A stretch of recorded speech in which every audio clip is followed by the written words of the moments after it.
Last week, 73-year-old Miriam stood in her driveway, tears streaming down her face as she watched her own children toss 40 years of her carefully saved treasures straight into a dumpster. Christmas ornaments, photo albums, her mother's dishes, gone. But what happened next will shock you and change how you see every single item in your home right now. Here's the brutal truth nobody talks about: while you're holding on to everything thinking it's precious, your family sees it as junk they'll have to deal with someday. Have you ever wondered what will really happen to all your stuff when you're gone? Because Miriam just found out, and her discovery will save you from the same heartbreak. Meet Miriam Chen, a 73-year-old retired librarian from Sacramento who thought she was preserving memories, but instead created a prison of possessions. For 30 years, Miriam filled every corner of her 3-bedroom home with antique books, vintage kitchenware, craft supplies she'd use someday, and boxes of sentimental items from relatives who'd passed away. Everything changed last month when Miriam took a minor fall in her hallway, not because she tripped, but because she couldn't navigate around the stacks of newspapers and storage boxes that had taken over her own home. When her son David rushed over to help, he was horrified. The woman who once organized entire library systems couldn't find her medication in her own kitchen. "Mom," David said gently, "you can't live like this anymore." That's when Miriam realized the painful truth: her treasures had become her trap. But here's what makes Miriam's story so powerful: she's not alone. Right now, millions of seniors across America are facing this exact same crisis. If you're nodding along thinking about your own home, hit that like button and subscribe, because what Miriam learned next could save you years of regret. Let me share some numbers that will absolutely shock you, and they explain exactly why Miriam's children were so overwhelmed they had no choice but to start throwing things away. The average American home contains 300,000. That's more possessions than royalty owned just 200 years ago. But here's the devastating part that no one talks about: 80% of what seniors keep has absolutely zero resale value. Those collectibles you bought thinking they'd be worth something? That china set you never use? Those boxes of magazines and newspapers you saved just in case? Your children will literally pay money to have them hauled away. When Miriam's son David started going through her things, he discovered something heartbreaking. Those ceramic figurines she'd collected for decades? Worth maybe $5 at a garage sale. The 47 coffee mugs in her kitchen? Headed straight to Goodwill. The crafting supplies that filled 2 entire closets? Most of it unusable after years of storage. But the real tragedy isn't the money, it's what this does to your family. Instead of inheriting treasured memories, your children inherit guilt, stress, and sometimes months of cleanup work. David spent 3 weeks sorting through his mother's belongings, missing work and straining his marriage. "I felt like I was throwing away my mom's life," he told me, "but I had no choice." And here's the scariest part: the clutter isn't just emotionally overwhelming, it's physically dangerous. Studies show that seniors living in cluttered homes are 2.5 times more likely to fall and injure themselves. Blocked pathways, stacks of items, and inability to quickly locate important things like medications create serious safety hazards every single day. Does your home feel more like storage than sanctuary? Be honest, tell us in the comments how many rooms in your house you can't fully use because of clutter. But here's what gives me hope: Miriam discovered something that changed her entire perspective, and I'll share that breakthrough in just a moment. What she learned not only saved her relationship with her son but actually brought her family closer together than they'd been in years. The emotional trap. Now, before we judge Miriam, or ourselves, let's understand why this happens to so many of us. There are 4 powerful psychological forces that turn seniors into accidental hoarders, and once you recognize them, you'll finally understand why letting go feels so impossible. First, there's the Depression-era mentality that runs deep in our generation. Waste not, want not wasn't just a saying, it was survival. Miriam's parents lived through rationing, made soap from scraps, and saved everything because throwing anything away felt morally wrong. "What if I need this someday?" became the soundtrack of her life. Those empty jars, old magazines, and broken appliances weren't junk, they were insurance against an uncertain future. Second is emotional attachment to memories. That box of your children's artwork isn't just paper, it's every proud moment you felt as a parent. The dress you wore to your anniversary dinner 20 years ago isn't just fabric, it's the memory of dancing with your spouse. Miriam kept her late husband's fishing equipment for 15 years, not because she fished, but because touching those rods made her feel close to him again. Third, we fear losing our identity. Your possessions tell the story of who you are. Miriam's book collection proved she was intelligent and well-read. Her craft supplies showed she was creative and productive. Getting rid of these things felt like erasing parts of herself.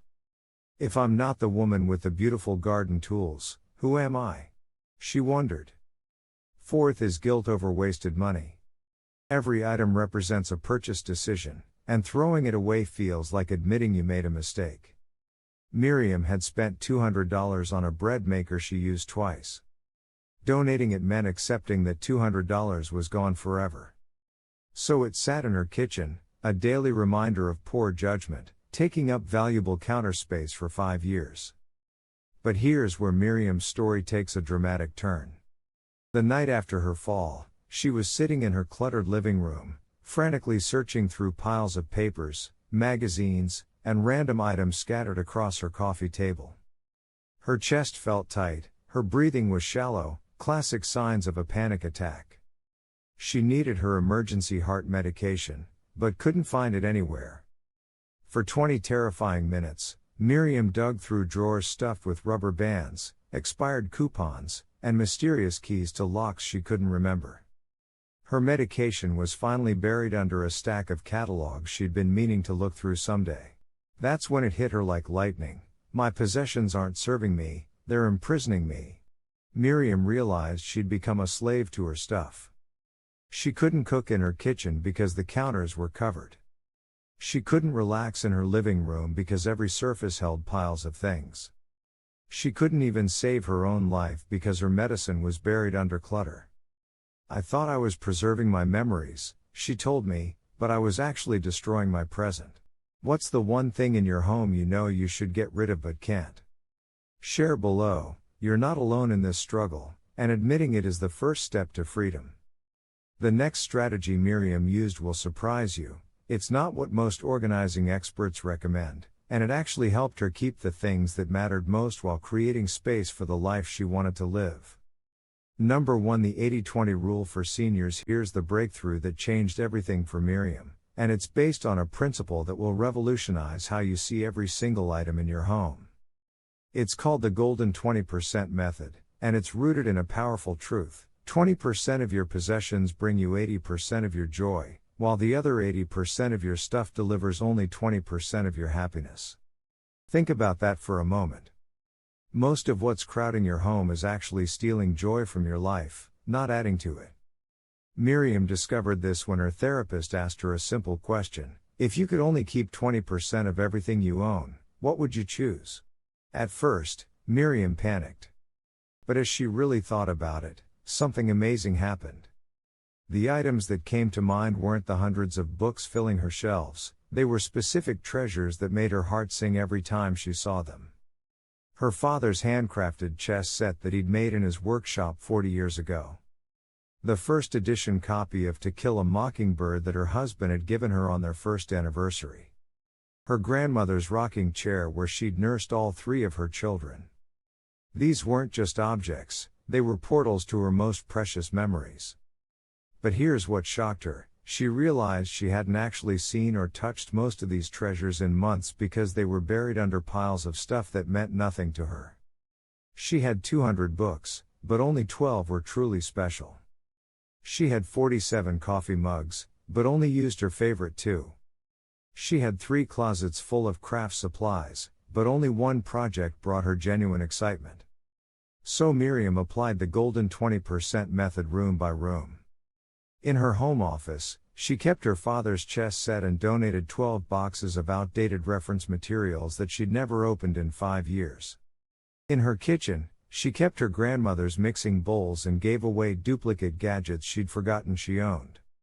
Here's how you can apply this life-changing method starting today. First, do a room-by-room assessment, but don't try to tackle everything at once. Start with one small area, maybe your nightstand or a single drawer.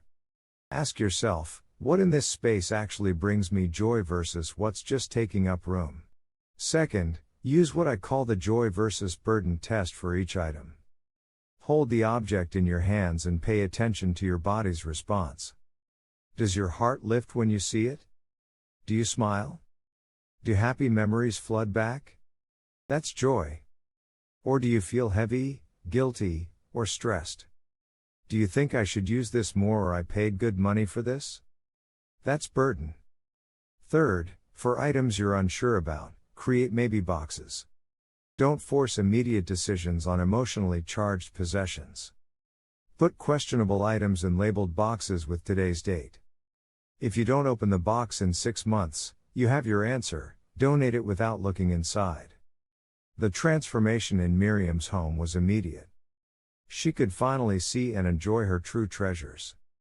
Her father's chess set now sits proudly on her coffee table where she can touch it and remember him every day.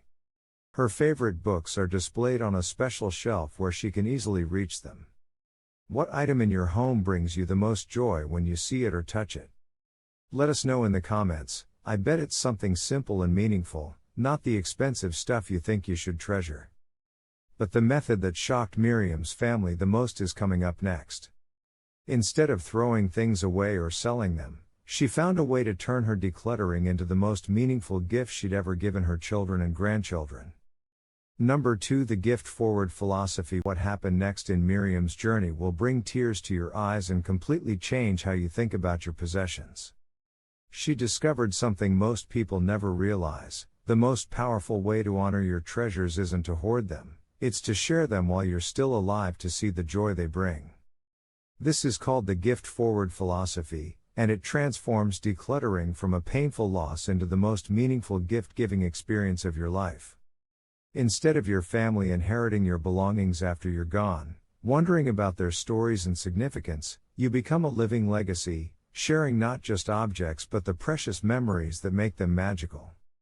Here's how Miriam's transformation began.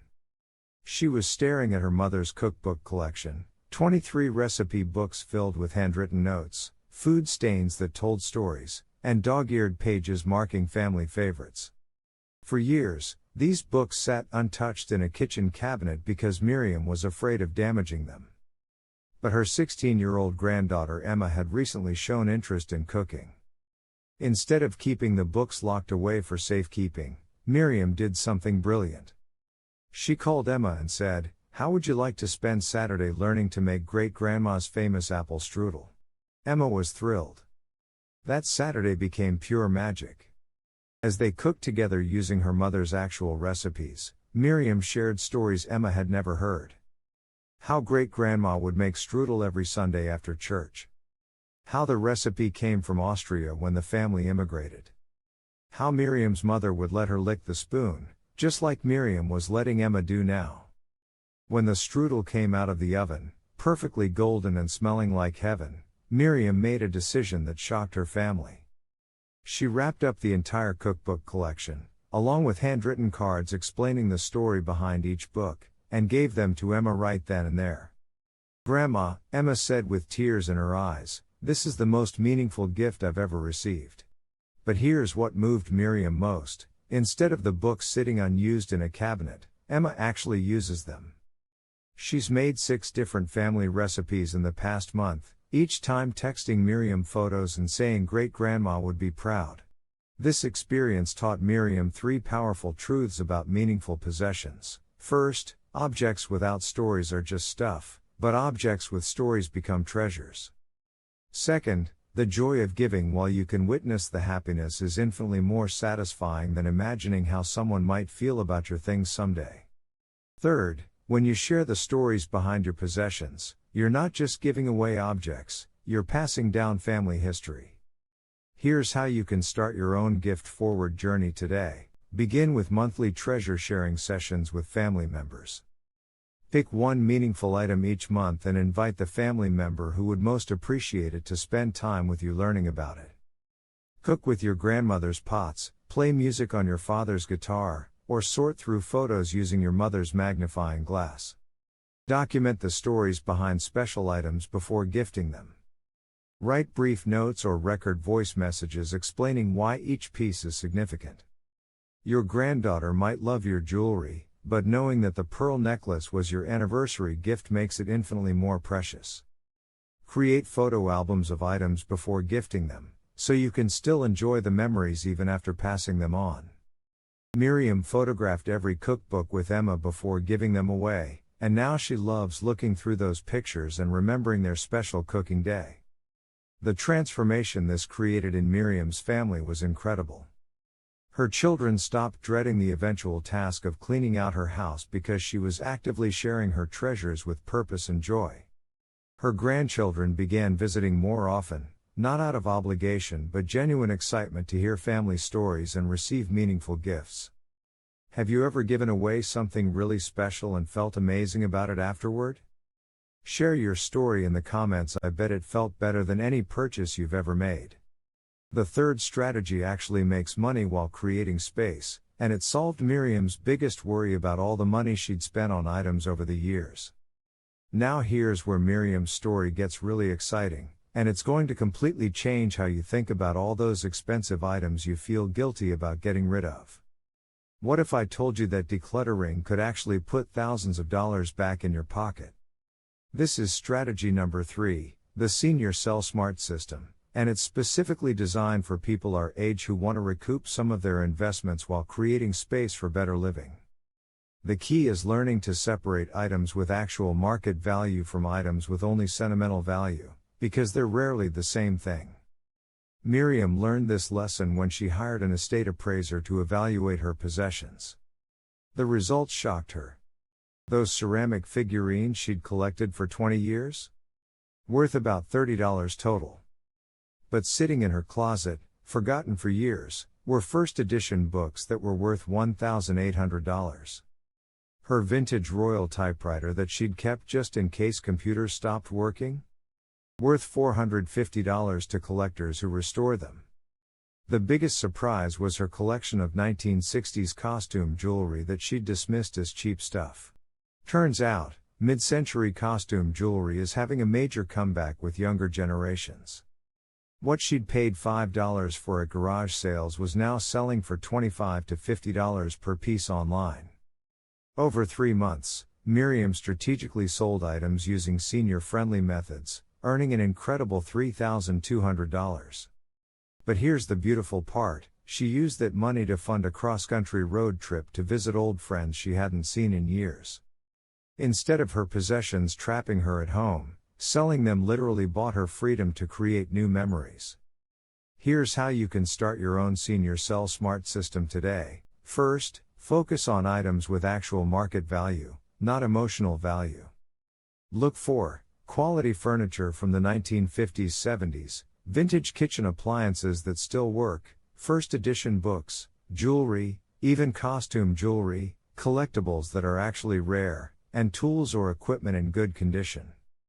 The rule is simple: if someone your grandchildren's age would think it's cool vintage, it probably has value. Second, use senior-friendly selling platforms that don't require you to become a tech expert overnight. Facebook Marketplace is perfect when you partner with a tech-savvy family member. Your son or daughter posts the photos and handles messages, you meet buyers safely at your home with family present. Local consignment shops are goldmines for quality clothing, furniture, and home decor. They handle everything and send you a check. For large collections, estate sale companies will literally come to your home, price everything, and run a weekend sale. Third, make this a family partnership, not a solo struggle. Miriam's son David became her selling assistant. He took photos with his phone, posted items online, and screened buyers. What started as him helping declutter became quality time together, and he was amazed by some of the treasures his mom had tucked away. Here are Miriam's senior-specific selling secrets that maximized her profits. She sold items in lots rather than individually, 5 vintage purses together sold better than one at a time. She emphasized the stories behind pieces in her descriptions. Belonged to librarian who treasured books helped sell her bookends for double the expected price. She priced fairly but not desperately. Desperate pricing makes buyers suspicious about quality. The psychological transformation was as valuable as the money. Every item Miriam sold erased the guilt she'd felt about wasted purchases. That bread maker she'd used twice? Sold for $45 to a young couple thrilled to get a good deal. Suddenly, it wasn't a $200 mistake, it was a $45 success story. Plus, selling gave her control over where her things went. Instead of her children eventually donating everything to strangers, Miriam got to meet the people who would appreciate her possessions. The young teacher who bought her vintage desk lamp reminded her of herself at that age. The grandfather who bought her puzzle collection was creating memories with his grandchildren. What's collecting dust in your home right now that might actually be worth money? Look around and tell us below. You might be sitting on hidden treasure. Check your closets for vintage clothing, your garage for old tools, your kitchen for retro appliances that work. But the final strategy is the most powerful of all, and it ensures your legacy lives on in a way that takes up zero physical space but creates infinite emotional value for generations to come. Now we come to the most powerful strategy of all, the one that will solve your biggest fear about decluttering. You're worried that getting rid of physical items means losing precious memories forever, aren't you? What if I told you there's a way to preserve every meaningful story, every cherished memory, and every family treasure, but without keeping a single physical item? This is strategy number 4, the memory preservation method, and it's the secret that lets you honor your past while freeing your present. Instead of storing memories in closets and boxes where they gather dust and create clutter, you're going to create a living, breathing digital legacy that your family will actually treasure and use for generations. Here's how Miriam created the most meaningful family heirloom of her lifetime, without taking up 1 inch of physical space in anyone's home. Remember those recipe cards we talked about earlier? Well, before giving her mother's cookbooks to Emma, Miriam had a brilliant idea. She didn't just photograph the recipe cards, she created something extraordinary. Using her phone, with David's help, she made video recordings of herself actually preparing each of her mother's signature dishes. Picture this, Miriam standing in her kitchen, holding up her mother's handwritten apple strudel recipe card, then walking viewers through every step of the process. Now, Mama always said you have to stretch the dough until you can read a newspaper through it, she explained while demonstrating the technique. And see this brown stain right here? That's from the time I was 8 years old and knocked over the vanilla extract while helping her bake. But here's what made this project pure magic. Miriam didn't just record recipes, she recorded family history. Each video became a time capsule filled with stories about Sunday dinners, holiday traditions, and the people who'd gathered around her mother's table over the decades. The result? A digital cookbook that's now the most treasured possession in her family.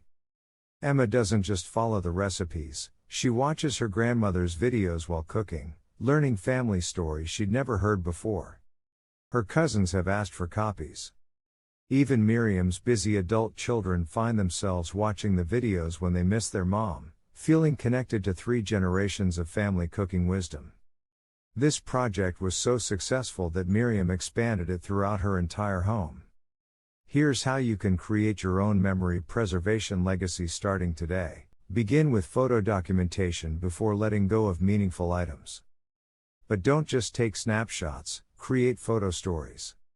Take a picture of your father's watch, then record a voice memo explaining when he bought it, what occasions he wore it for, and why it was special. Your grandchildren will treasure hearing your voice tell that story long after the watch itself is gone. Create voice recordings of family stories triggered by objects. Hold your mother's jewelry box and record yourself describing how she'd sit at her vanity every morning, putting on her pearls before going to church. Hold your husband's fishing rod and tell the story of your best vacation together. These aren't just objects anymore, they're storytelling prompts that preserve family history in your own voice. Design digital memory books organized by themes, not just chronologically. Create albums like Mom's Kitchen Wisdom, Dad's Workshop Stories, or Our Family Traditions. Include photos of relevant objects alongside your recorded stories, creating multimedia family archives that are easy to navigate and share. Make sharing digital collections effortless for family members. Miriam created private YouTube channels for each grandchild, uploading videos specifically chosen for their interests.